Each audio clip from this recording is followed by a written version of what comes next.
DA Fani Willis actually sent a letter to Judiciary Chair Jim Jordan demanding they canceled Nathan Wade's testimony because she had instructed Wade not to answer any questions, saying they could compel Wade to improperly divulge confidential information. Joining us now from House Judiciary, Congressman Jeff Van Drew.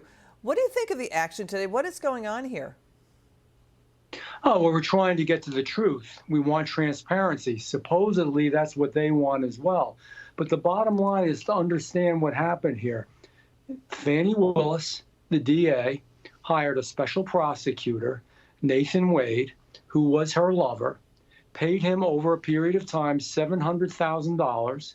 They then went on luxurious vacations and cruises using that money, obviously, to do that. That's unbelievable. I mean, that's something that's just not acceptable. And, you know, this is a woman who campaigned for her job as DA as someone that was going to go after Donald Trump.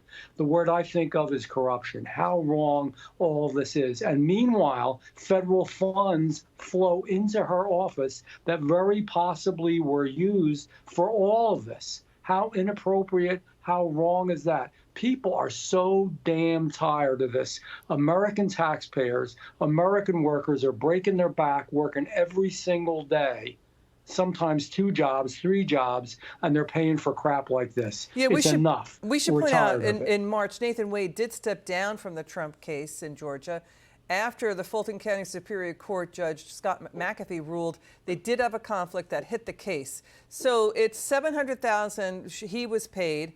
He then turned around and bought them trips to Aruba, Belize, Napa Valley. The question is, were they extending the length of the RICO case in order to personally profit? That's been a question, too. And Willis is also fighting a Georgia State Senate committee investigating her alleged abuse of those taxpayer funds. And also this, Nathan Wade did sit down with the Biden White House officials in Athens, Georgia, in May 2022. He met with the Biden White House counsel's office and later met at the White House in mid-November 2022.